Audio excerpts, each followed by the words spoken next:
to en poch gi pak malach. Erokamano nya. Sini aje Bonyo. Vio je ngeni ne monego benwa penjo. Kawuono nego wai Ramogi. Onego aloke ni mokoro wapenjo ni to higini 20 gi ang'o ma usepuonjoru kaka nyakalondo. Tapani Fred chal no lunge. But gima daher medo VOJ en ni Ramogi FM osebedo it kendo wang' jaluo. Kamora mora ma jaluo nitiere. Gisebedo ka giyudo ng'eyo mathoth gigo matimore ok mana alwora margi to e piny ngima. Nikech anyalo paro kane Ramogi FM ochakore higa mar 2003 ne nitie chenro mang'eny mane gowi oganda mane yudo ka weche mag saga kata cooperatives mane ng'eny ne onge kaluo ohigla manyien ne temo sendo jowa mondo ne kaka de giriure kinyo weche mag ohala jowa inge ni ng'eny ne nokoero ohala ahinya ohanda sewe karagi ni yudo ka joli bambe mang'eny ne timo gigi to nikech Ramogi no biro to pimo ne ji kako ohala itimo kuonde moko jowa mang'eny no donjo ohala magi ng'eyo kendo kaka itimo ohala nikech puonj mane giyude Ramogi kinyo weche mag thieth aparo ni biro mar Ramogi FM no konyo oganda wa mondo ging'eye ber mar timo gik moko moriere nikech nyalo paro ni ndalo moko ni wacho no oganda ma jaluoni ema weche mag ukimi no hinya to nikech puonj mar Ramogi no kelo to miyo dhano nafas mar wacho pachgi miyo dhano nafas mar ng'eyo gik matimore kuonde moko an gi geno ni namba matinde waneno nodok pinyni luwore gi puonj gi jolony mane Ramogi FM kelo to puonjo ji nikech ni ka gini in godo to negi muony yath onegi chiem maber nwaneno kama gitimore jowa malupe nam mosiko ni mako gi jo Uganda to samoro chwe malal mapok winj wachgi kani Ramogi FM obiro tilando magi kaka weche manyien to samoro bendi kelie jotelo mondo duok penjo nomiyo kata bed ni meko ni dhi mbele lakini samo mak ji to da jowo ng'eyo ni no mak ji 10 maka gidhi Uganda to gidhi manyo ji 10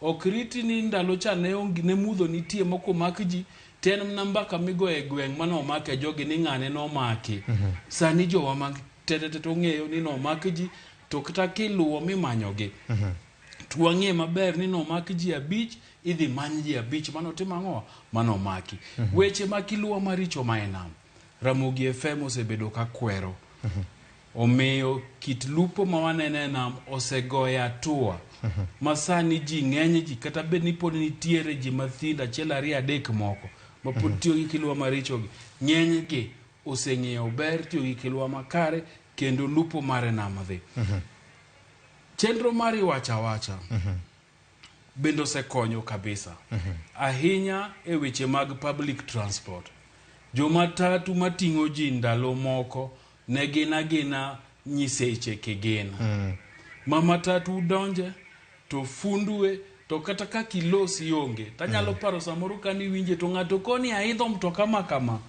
wawuok bondo wadhi Kisumo to mtoka opong' makaka jiwe onge to nikech mtoka bende winjo Ramogi FM kowachi tineno ka koro jo conductor to gi driver duoko wigi piny samoro riembe ng'we irititi to ng'ato oro mna message to koni ane matatu makama wadhi kama to speed ma mtoka ne ringe ok ber to kowache yamo tineno ka dereba timang'o waduoko piny so Ramogi FM osebedo ni en gino ma jaluo moramora ochalo nyathi ot e od jaluo maka ji ochiwo gokinyi to Ramogi ne miyawo kang' ji dhi nindo to higla manyien mitimang'o emiwinjo so nitiere dongruok mang'eny gi puonj mang'eny to gi mor mang'eny ma jowa oseyudo kulore gi Ramogi FM moko bende nitie mang'eny bro wacho ni gin to pok gineno berne to mana kaka dhano bende iwacho ni gik moko duto te ok dimori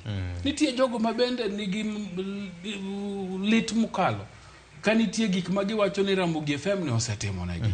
Nikech samoro nitiere wach mane giwinjo manochuo chunygi mane giwacho ni anto koro tisoko wanga. Ka koro ang'e ni ng'ato oramoro nitie RamogiFM kanyo olendo ga godhiambo ang'e ni kendo koro owinja tang' no siemo wanga. Iluongo ni Tiacha. Wuon nyota. Wuon Zahara.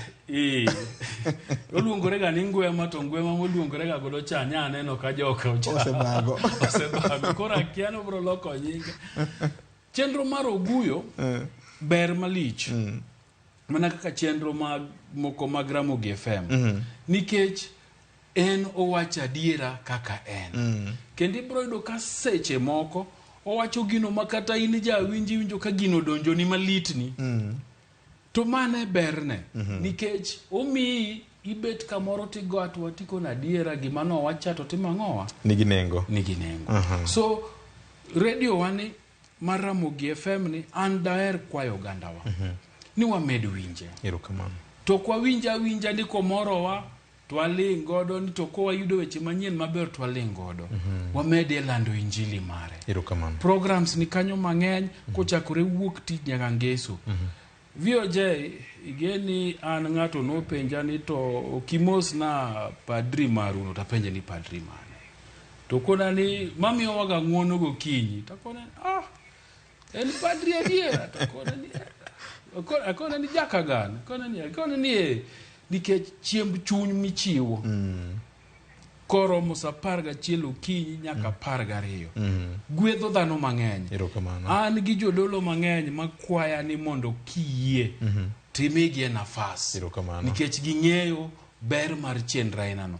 Kwa duogo Jumapil nyajimo kochako gokinyi. Roho donjone. Ming'eni ang'iega samore penj laktar tawinje wang'o nyango. To kaduoga winje sande takoni ma akiani ana roho aina mane manyaji mung'erwako maka en Jumapil tena ana roho putu. To koduoge wang'o nyango ka to kendo mitie mokal. To kichaki yude penj laktar ka bende kore ene daktari moingo dakteche te. So misi ni bende jok ma waketo matiye RamogiFM. Gini jogo mong'e oganda wa mong'e gima oganda dwaro makikete no rwako wuochene. To en mna kanyo otimo mna tijino nikech ong'e ni koka moro oganda. Koka puonjo oganda. To bet na kanyo bro bedo kayem. So en puoch gi pak VOJ kabisa ma ande bed ni an guweso. To party miluongo wani okodo bed party e Jumachiel kende. Ando bedo party nyaka Disemba. Nikech luonga ni wachiemo to walala theo mna juma ni kende. Lakini kaber to gini di keto nwa nyaka mwaka ujao. Erokamano. Ingene dumaro chiko